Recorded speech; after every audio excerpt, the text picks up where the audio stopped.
Welcome to week 3 of Honors Chemistry.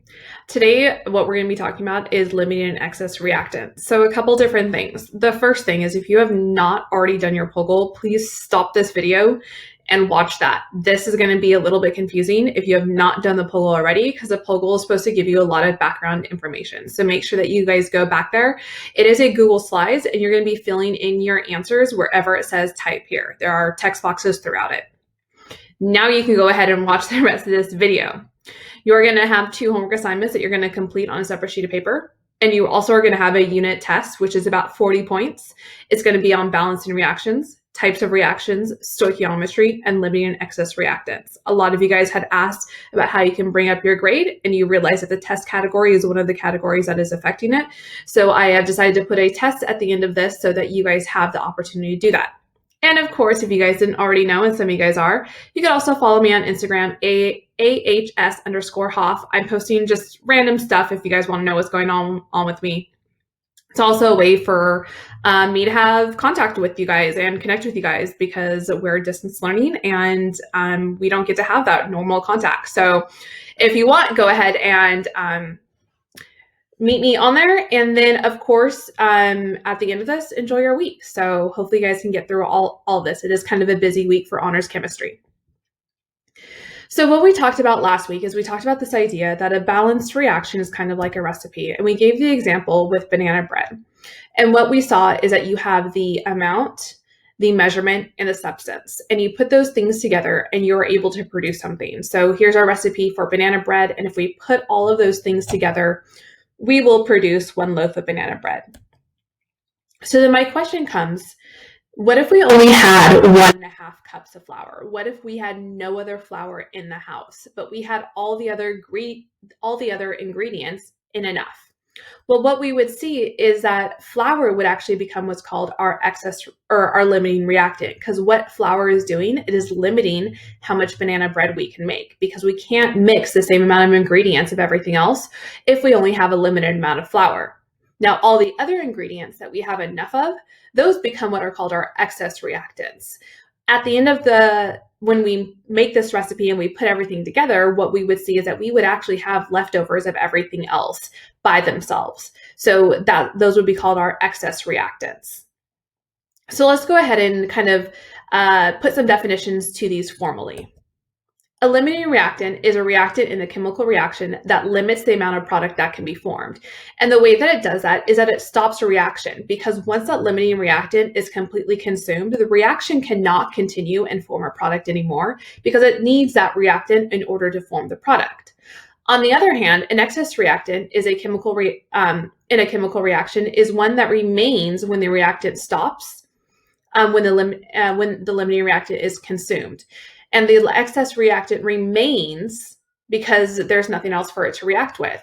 So once our limiting reactant is all consumed, our excess reactant is still there, and we still have leftover of it in its original reactant form.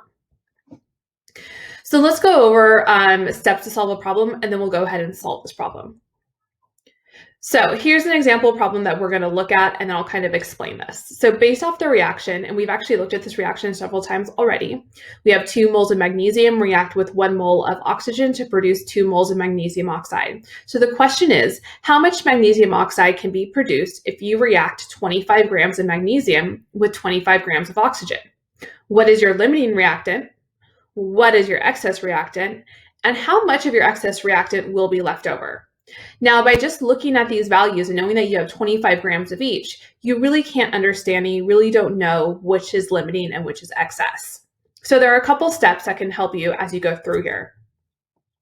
The first one is you want to set up a stoichiometry problem, and you want to set it up with each of your reactants separately, assuming the other one is in excess, to figure out how much of your product would be consumed. When you solve both of these problems, you're going to compare how much of your product you have at the end. And the one that has the least amount of product being produced is your limiting reactant. That's going to be the maximum amount of your product that you can produce based off of your limiting reactant. Then what you want to do is, I'm going to move this up. I can move it. There you go. You want to use stoichiometry to find out how much of your excess reactant, how much of your excess will react with your limiting reactant. So you're going to set up a problem. You're going to start with your limiting reactant. You're going to say, okay, if I have this much of my limiting reactant, how much of my excess is going to react with that? And once you have that, you can then subtract that from how much of your excess reactant you originally have and figure out how much you will have left over. Now, these steps might sound super confusing right now, but we're going to do an example problem and we're going to solve this, and hopefully that will make things a little bit more clear. So let's go ahead and switch screens and go over and start solving this problem. All right, so let's go ahead and start solving our problem that we have here. I'm going to rewrite my reaction and I'm going to label a couple things just because I'm the type of person who I like to label my reaction because it helps me kind of process what I need to do. So I have 2 moles of magnesium plus 1 mole of oxygen is going to produce 2 moles of magnesium oxide. What I'm told from my equation is that I have 25.0 grams of magnesium and I have 25.0 grams of oxygen, and I'm trying to figure out how much can I produce of my magnesium oxide. One thing to remember is that when you're looking at these coefficients in front of magnesium and oxygen, is that those are your mole to mole ratios. So we really can't figure out anything, even though you might say like, oh, it looks like oxygen might be your limiting reactant, or you can't tell anything yet. So the first thing that we're going to do is we're going to take each individual amount and we're going to solve for that separately. And we're going to assume that we have excess of the other things. So let's start with magnesium. So let's say that I have 25.0 grams of magnesium. And let's say that I have enough oxygen to react with that, however much that is. And I'm going to, my thought process is I want to figure out if I have 25 grams of magnesium, how much magnesium oxide can I produce? So I'm going to go from grams of magnesium to grams of magnesium oxide. So 1 mole of magnesium is 23.305 grams of magnesium, and that's going to be 1 mole of magnesium. And my mole to mole ratio is a 2 to 2, so 2 moles of magnesium to 2 moles of magnesium oxide. So let me cancel out my units as I'm going through. And then I'm going to go ahead and I'm going to put in, let me move this over. Let's see. Let's make that a little bit smaller. There you go. And I have 2 moles of magnesium oxide. So I know that 1 mole of magnesium oxide, my molar mass of magnesium oxide, is 40.304 grams of magnesium oxide. And what that says is that I will, if I solve this all out, is that I will be able to produce 43.2 grams of magnesium oxide. So if I have 25 grams of magnesium and as much oxygen as I need, I will be able to produce 43.2 grams of magnesium oxide. So now what we're going to do is we're going to do the same thing, but with oxygen. So let's say that I have 25.0 grams of oxygen, O2. And I want to figure out how many grams of magnesium oxide can I produce. So 31.998 grams of oxygen, 1 mole of oxygen, units cancel out. And this is a 1 to 2 ratio, so 1 mole of oxygen to 2 moles of magnesium oxide.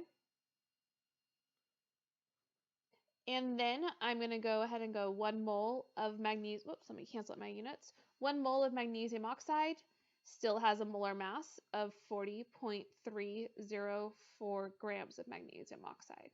So I'm doing the exact same problem, but now I'm using oxygen. And that will be able to produce 63.0 grams of magnesium oxide. So according to this and looking at my two answers, what we see is that my limiting reactant is going to be magnesium, because magnesium can only produce 43.2 grams, while the amount of oxygen I have can produce more. So what we're looking at is, therefore, I'm going to go ahead and do my little triangles. This little triangle means therefore, magnesium is my limiting reactant. So I'm going to put LR for limiting reactant, and oxygen is my excess reactant. And the amount of magnesium oxide that I will be able to produce is 43.2 grams of MgO. So I will only be able to produce that many grams of magnesium oxide. So let's go ahead, and the last part that the question asks is how much of your excess reactant will be left over? So what we need to think about is, okay, let's figure out exactly how many grams of oxygen will react with my limiting reactant. So we're going to do another stoichiometry problem. And we're going to say, if I have 25.0 grams of magnesium, how many grams of oxygen am I going to need to react with that? So my molar mass for magnesium is 23.305, which we already have. And that is 1 mole of magnesium.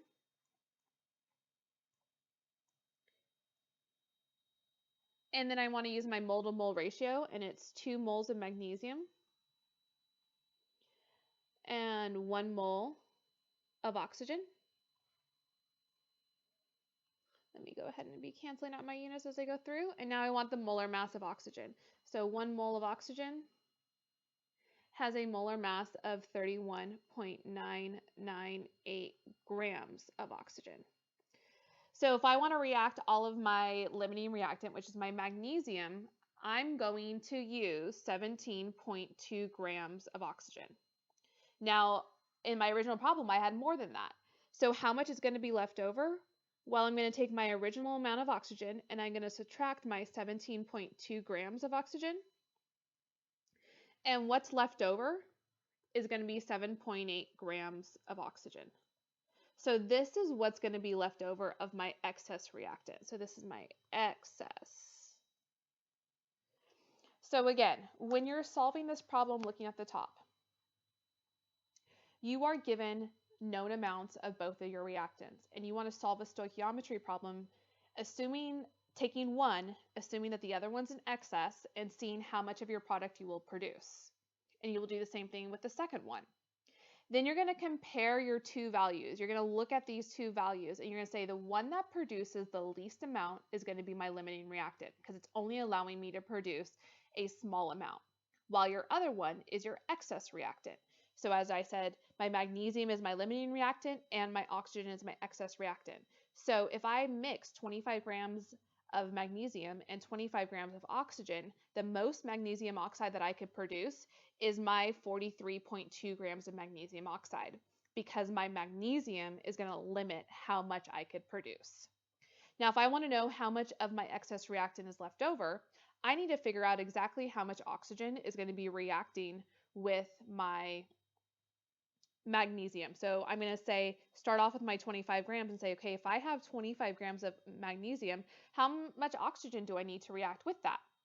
And so once I consume all of my magnesium, it's going to consume 17.2 grams of oxygen, which I had more to start with. I had 25 grams of oxygen. So 25 minus my 17.2 grams of oxygen is going to be 7.8 grams.